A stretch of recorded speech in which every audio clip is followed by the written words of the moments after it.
Yo, Christopher. Yo, What's up? what's going on? We are in rural Poland. Toruń in Poland. There's a lot of angry dogs. Angry. Yeah. Because it's cold. It's very, very cold. How cold is it? Actually? Very cold. And why are we here? We're here because we're filming a new course in the middle of nowhere, and called about sound design synthesis, Logic Yes. Pro 10. In Logic Pro 10. So We've rented somewhere in the middle of nowhere so we can get this course done, recorded, no distractions, PAL, get it out there. yeah, and the course is good because it's it's gonna teach people how to think about sound and how to like decode what they hear into, oh, that is this and that was created this way. It breaks sound synthesis down using Logic Pro's synthesizers, which are basically, it's fully featured in terms of synthesizers. But it teaches you all the things that you kind of need to know for, understanding audio synthesis. So what is subtractive synthesis? Why there are different tones and different wave shapes, what fundamentals and overtones are, envelopes, modulation, all that good stuff. Subtractive, additive.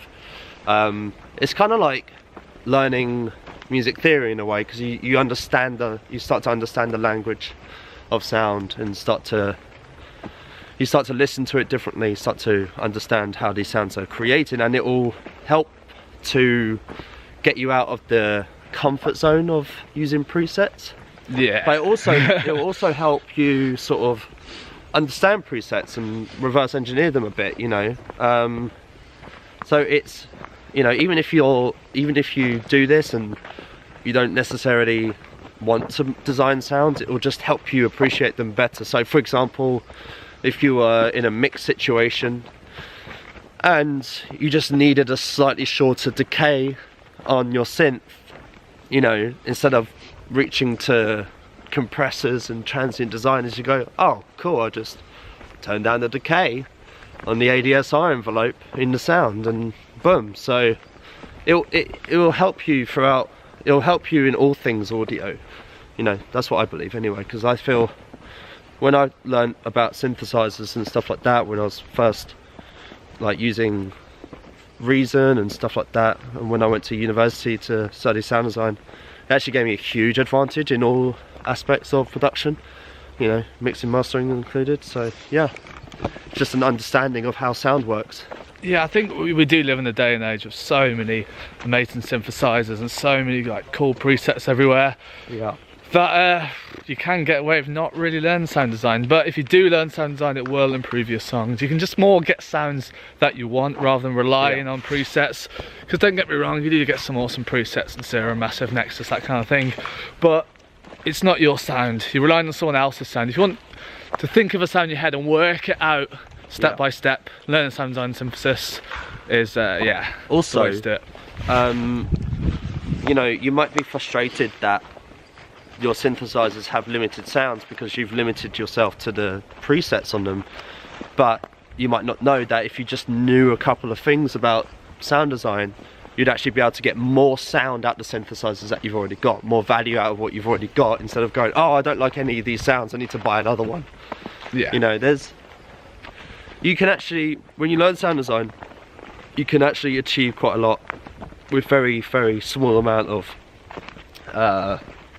plugins and a very small amount of features on those plugins, Honestly, it's not really that complex. I remember the first time. It really isn't. Opening up. It really isn't. Yeah.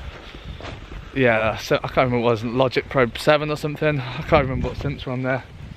Back in the day. I can't remember. There was like Cubasis, open up the synths in Cubasis and Cubase and Logic Pro 7. I was baffled by looking at these crazy dials, crazy knobs. What on earth does all this do? But when you just work out step by step what everything actually does, how it affects the different parts of the synth, how it affects the sound, then it's not really that difficult. It really isn't. But until you know the formulas, until you know how it actually works. The theory, the theory. Like Chris was saying, it's like music theory. Like music theory is simple once you understand it, but until you understand it, if you've never looked at music theory before and you see a piano, you're going to be confused and baffled. Exactly. But as soon as you work out like scales, modes, Yeah, It's a chords. language, Yeah, it's a language that you can work out quite easy. In sound design, that's tones, harmonics, filters, LFOs, you know, envelopes. It's just another music theory, really, but very, very simple. But once you grasp it, like I said, you won't. It's not necessarily that you'll be able to design sounds, but you'll be able to reverse engineer other sounds, and you'll be a better producer. Yeah. Just understanding the language of it all, and you'll be able to listen to stuff and go, right, that's a wavetable, LFO, filter, you know. Yeah.